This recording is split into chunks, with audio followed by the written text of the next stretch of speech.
Assalamu alaikum, my name is Ashley and I have been thinking about making this video for so long. So I wanted to share the story of how I found Islam, converted, because I get asked so much. So I converted in June of 2019. So at this point it's been just a little bit over a year, alhamdulillah. It's been quite a journey, and for some people it looked like my journey was 1 month, but for me I think it probably started when I was in college. So I guess I could start there, and that's usually where I start. But for those of you who, most of you probably don't know me, so I did want to say I have grown up in the United States, in the state of Arkansas, so a southern state where we kind of live in what we call the Bible Belt. So Christianity is very big. A lot of people go to church. And then where I grew up, it's predominantly white people, and you go to church and you don't learn about a lot of religions. You don't have a lot of experience, I guess, with the outside world, you could say. So when I went to college is really when I got exposed to people of other cultures and even people of color, to be honest. So crazy to I guess talk about it. It typically is a topic of conversation when I tell people where I grew up. So if you want to Google it, I grew up in Harrison, Arkansas. So I went to college, and when I was, I believe, a sophomore, maybe a junior, it's all kind of a blur. All the semesters kind of run together when you look back. So I saw a flyer for a program, and they partner American students with international students. And I thought that that would be really cool, just like a fun experience, meet a new friend, learn something, be able to teach them something. And so it is a mentorship program where you were only required to speak with them once a week or so. You can email back and forth or meet up. So I remember going into this classroom, and it, I think, was bigger than they expected because it was a little chaotic. So eventually we were all sitting in these desks, and they kind of had the American students on one side, international students on the other. And I remember I was looking around the room trying to, just kind of get a feel for everything, and I looked back and there was a girl sitting there. There were two girls wearing hijab talking, and I thought, that's her, that's my partner, I just know it is. So at one point, the woman kind of running the show is having people stand up and partnering them. And I can tell she's gonna be really close to standing up at the same time I am. So when I saw her get ready to stand up, I stood up, and the lady paired us together. And my partner was in grad school, originally from Saudi Arabia, and we became really good friends. So I got to spend about 2 years or so with her and learned so much. So we taught each other a lot, and looking back, I don't really remember talking about religion a whole lot. That was not ever really just the main topic. I think I asked maybe a couple of questions, and I did see if we went out to eat together. I remember someone staring at her, and at first I thought, why are they staring at us? And then I realized it's because of her hijab. And I always wanted to stick up for her, and I wanted to be there for her. So eventually when we graduated, so I graduated with my bachelor's, and then she graduated with her master's, just a day apart. So she left, and then that following January I was in grad school, and the night before World Hijab Day, so World Hijab Day is February 1st every year, so the night before I find out about it, right? So I think Facebook. So I decided to take part in World Hijab Day. So I watched YouTube videos, and it's so funny to me looking back because I think one of the first videos I ever watched was by Lena Snowbar. Her handle is with Lovely. I took an infinity scarf I had from my closet. I practiced, and it's so funny because looking back now, I actually reached out to somebody who had converted, and I said, hey, does this look okay? And she said, yeah, that looks great. So I did my best to recreate it the next morning, and I remember reaching for the door handle to leave my apartment, and I hesitated, and I thought, I've never hesitated before. I've been self-conscious about, you know, outfits and things like that and getting ready and, you know, how my hair looked. And I thought, I don't know how I'm going to be treated today. But I was kind of trying to prepare myself to handle anything that came at me, I guess you could say. So I did get some funny looks because I was a graduate assistant, so I did have a job on campus, and so everybody's like, you know, what are you doing? And then some people were like, oh, I wish I had known so I could participate too. So I had a really good day. I posted on social media and got a lot of positive feedback, especially from other Muslims. They really appreciated it. So I really threw myself into some research about World Hijab Day, and I wanted to become an ambassador. So that following year, I became an ambassador. I think that was 2017. And I ended up moving to a larger area, larger city, but still kind of small for Arkansas. But I worked on a different college campus, so I actually attended their day and kind of hung around with them, wore it again.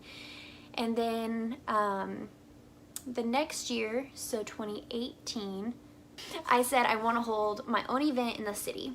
So I had told some girls at the college or at the university that I wanted to hold this event, so they said something to some women at the mosque who got in contact with me and said, hey, we want to help you. So when we had a little meeting, and I remember I went to a small mosque that's kind of used for like classes and things like that. And I go in and I talk to this man and I told him who I was waiting for. He went back in a room because he was doing something, and he comes back out and he offers me a snack and he shows me where the restroom is, and I come back out from the restroom and he offers me a piece of pie, and he kept like, you know, just going back and forth like he wanted to talk to me but he wasn't sure. And at one point he said, here you go, and he gives me a calendar with like pictures of mosques, and I thought, well, that's really cool. And then he handed me like 2 Qurans, and I was like, cool, I can read these, and like maybe, you know, that'll help me be a better advocate and be more understanding of Islam. And he sat down next to me and was talking at one point, and there were more people starting to gather in for the meeting. And before we started the meeting, he said, you know, the way that the media portrays our religion, and he mentioned that and some other things, he said, it's just the most misunderstood religion. And that really stuck with me. You know, I thought I need to learn things for myself for sure. And so at the meeting, the women agreed to help me, and then they said, we're gonna go visit churches for World Hijab Day and give the women scarves and teach them about it. And so they do a lot of interfaith events. So we helped each other out. And when it was all over, World Hijab Day was done, I said, I'm gonna miss you guys, so maybe during Ramadan I can come and visit you at the mosque. And I knew that World Hijab Day did a 30-day hijab challenge, and I just thought, that's a lot, and I just don't know if I can do it, because I didn't want to put it on and try and then fail, to be honest. So I thought about it for a while. I had a few months, because Ramadan was in, I think, April that year, and I decided to do it. And I thought, if I'm going to do the 30-day hijab challenge and I'm going to visit them at the mosque, I might as well fast as well. So I wore the hijab as much as I could out and about. I let work know, hey, I'm going to be wearing this. And I was at the mosque almost every night. There were a couple of nights I couldn't go because of work, because I was traveling at the time. And I noticed about a week or so, in maybe 2 weeks, as I was learning more, I could feel this change happening. And no one ever pushed me or anything. They just said, hey, if you have any questions, let us know. Or if something was going on that maybe I wouldn't have known why it was happening or what it was exactly, somebody would offer up the information. And I eventually asked my friend to teach me how to pray. And I was like reading the Quran. I would get up for suhoor and like watch people's stories, and I was like trying to learn about Islam. And that Lena came back around, the women from the Salam Girl podcast, I discovered them. And so there was just so much going on. I was learning so much, and I was just really trying to dive into it, and I wanted to be a better advocate was really what my goal had been. But by the end of it, I was really falling in love with the religion. So one night, I'm at the mosque, it's toward the end of Ramadan, everyone's praying and I'm watching and I'm reading the Quran, and I was actually still toward the beginning of the Quran, when God is actually speaking to Mary about Jesus and having a baby. And I thought it was so cool, all of the parallels between like Christianity and Islam, since I had a Christian background. And I remember a woman came up to me, and some people were very surprised that I wasn't Muslim already. They said I wore the hijab well, and they had seen me there so often. And I really appreciated the compliments about the hijab. She asked me, she said, "Why do you hesitate?" And I thought about it for a second, and I thought, I don't know. I really don't know what's holding me back anymore. Because I had fought myself a little bit, you know? My family's not Muslim. It's a huge life change. But I just felt this overwhelming sense of peace. Just a peace that I hadn't really felt before. Because with Christianity, I went to church off and on. We didn't start going to church until I was 12. And then throughout college, it was off and on, kind of. And when I moved to the city on my own, I tried again, and something always felt like it was missing. And so I said, I'm going to take my Shahada. So I texted one of my friends, and I let her know. So I did it the last day of Ramadan.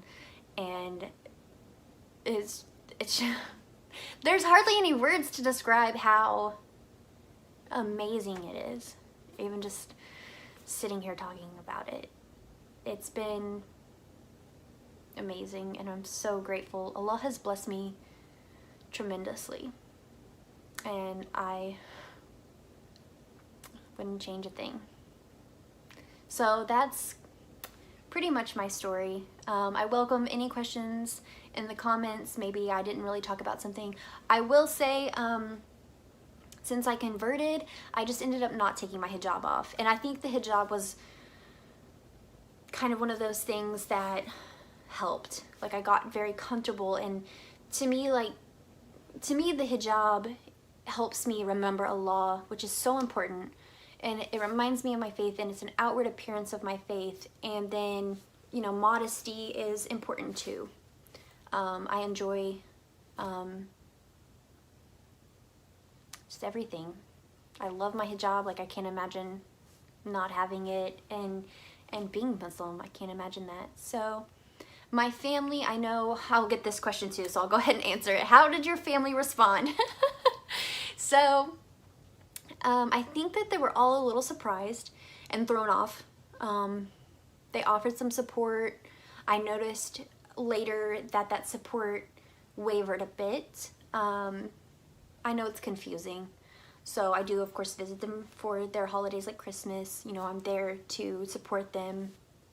And then, you know, they know when I'm fasting and things like that. So there's still a lot of obstacles and learning on both sides. But for the most part, I've had just such a really great community anyway. And I definitely threw myself in to like classes to like learn Arabic, and I went to I've gone to Sunday school. So there's always going to be so much to learn about, and I'm trying to kind of take my family on that journey with me as much as I can without overwhelming them.